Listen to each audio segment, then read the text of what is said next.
Good morning, children. How are you today? Did you enjoy chapter 1 and 2 of The Little Prince? Oh, by the way, are you wearing your face masks when you are indoors? Don't forget to protect yourselves, okay? Now let's move on. That's the book cover of the book, the novel by Antoine de Saint-Exupéry. You know this already. And let's revise the characters we've met so far. That's a picture of the narrator as a child, Antoine as a child, before he wrote the book. And that's a boa constrictor. Still looking so scary. In chapter 2, we made the acquaintance of the protagonist, the little prince himself, the most important character in this novel. And we have befriended a sheep, which the author drew for the little prince. That's a sheep. Now let's recap briefly the plot in chapter 2. The narrator, who has become a pilot, has a plane accident in the Sahara Desert, miles away from human habitation. There he meets a small person, nicknamed as Little Prince, who asks the narrator to draw him a sheep. So the narrator ends up drawing his old drawing of the boa constrictor from the outside. And the strange little fellow says he wants a drawing of a sheep, not of a boa constrictor swallowing an elephant. The narrator is shocked. Wait, what? This boy just passed the friendship test. Remember the friendship test that the author would give any adult he would bump into? None of them would guess that the picture depicted a boa constrictor.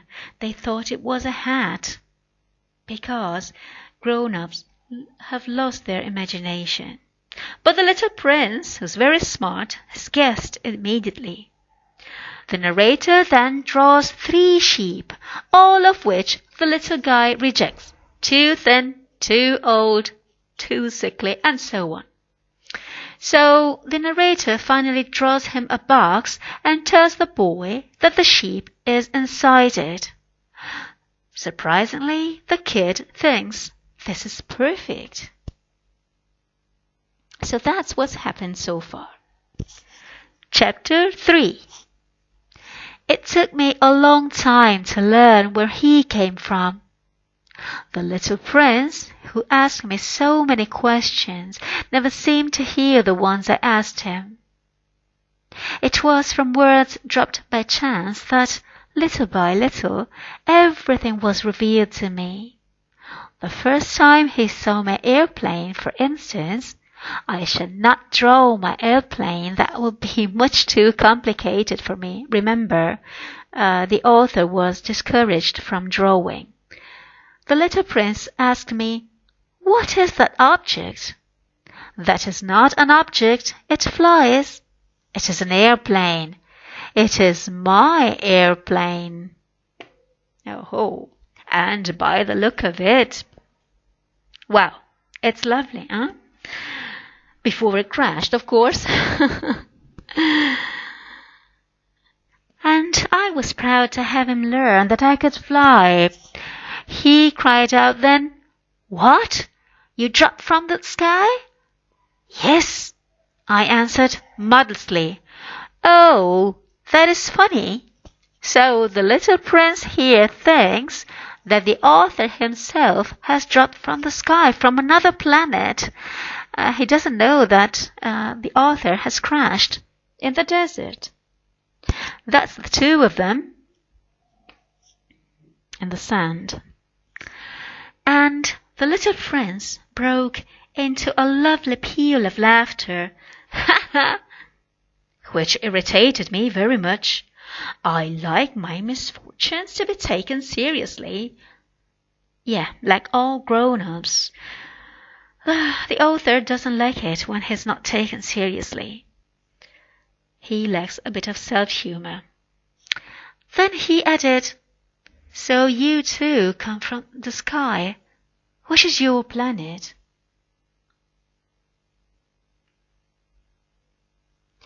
At that moment I caught a gleam of light in the impenetrable mystery of his presence, and I demanded abruptly, "Do you come from another planet?" But he did not reply. He tossed his head gently, without taking his eyes from my plane. It is true that on that plane, you can't have come from very far away. And he sank into a reverie. The little prince is lost in his thoughts, which lasted a long time. Then, taking my sheep out of his pocket, he buried himself in the contemplation of his treasure. You see, it's just a small thing, just a drawing, but to the little prince, the sheep is a treasure. And that's the two of them, contemplating the plain. You can imagine how my curiosity was aroused by this half-confidence about the other planets. I made a great effort, therefore, to find out more on the subject. Now the author is really curious. "My little man, where do you come from?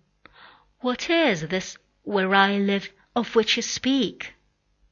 Where do you want to take your sheep?"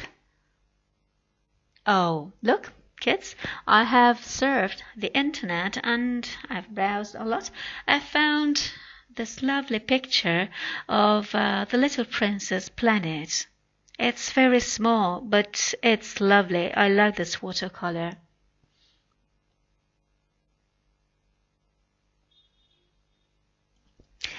After a reflective silence, he answered, "The thing that is so good about the box you have given me is that at night he can use it as his house." You see, the little prince is thinking of the sheep. He wants to take care of the sheep. He wants to give him shelter. That is so. And if you're good, I will give you a string too, so that you can tie him during the day, and a post to tie him to. That's the sheep, and that's the box.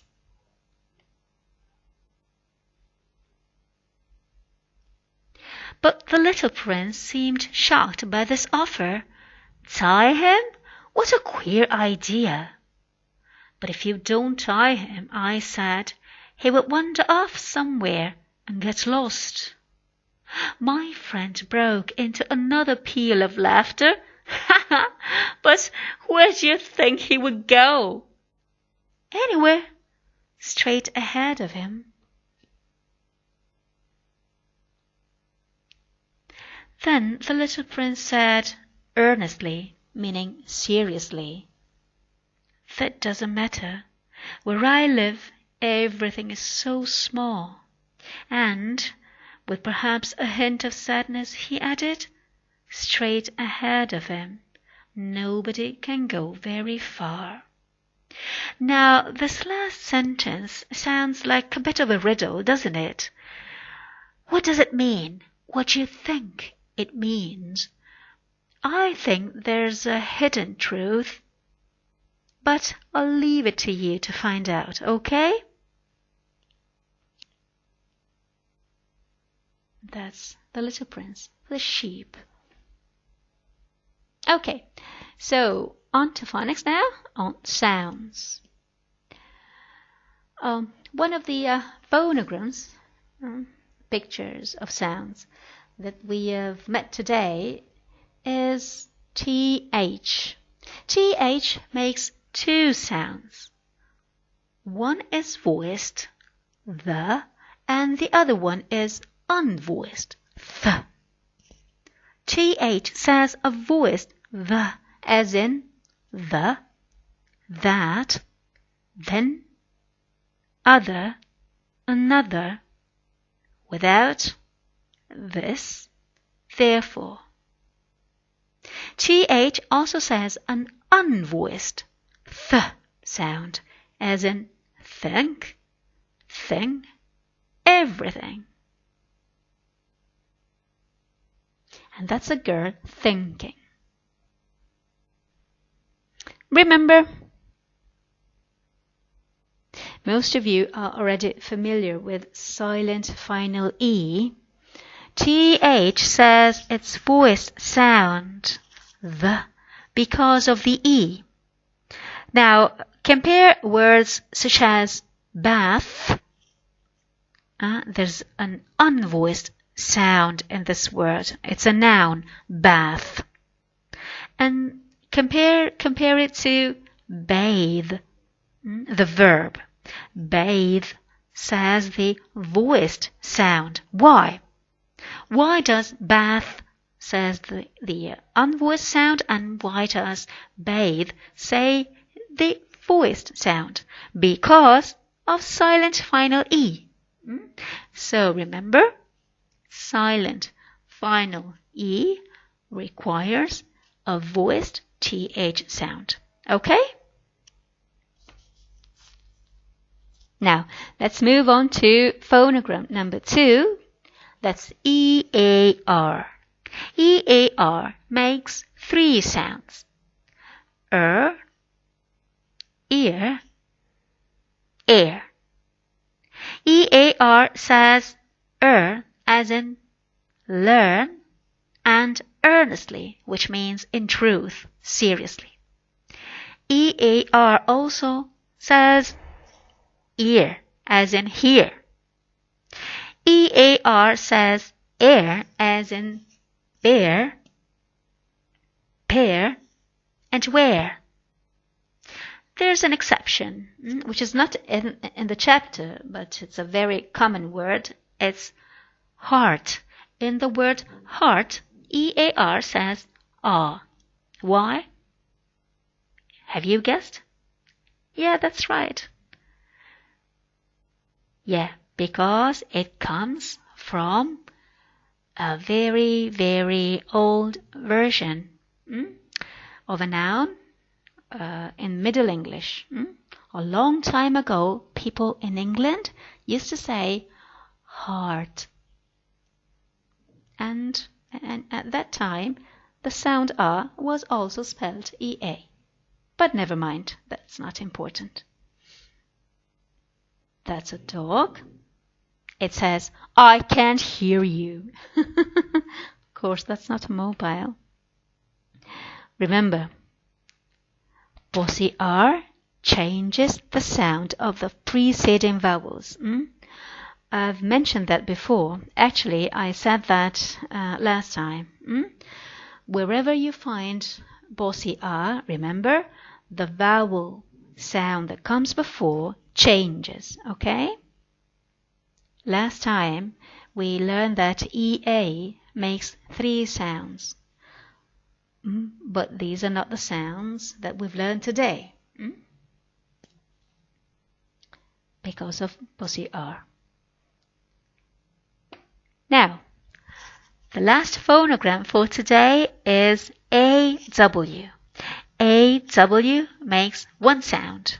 Oh, that's easy, only 1 sound. AW says oh, as in draw, drawing, and saw, which is the simple past of which verb? Bravo, see.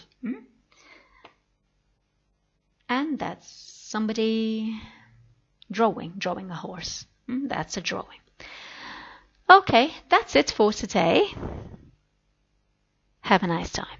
Bye bye, so long.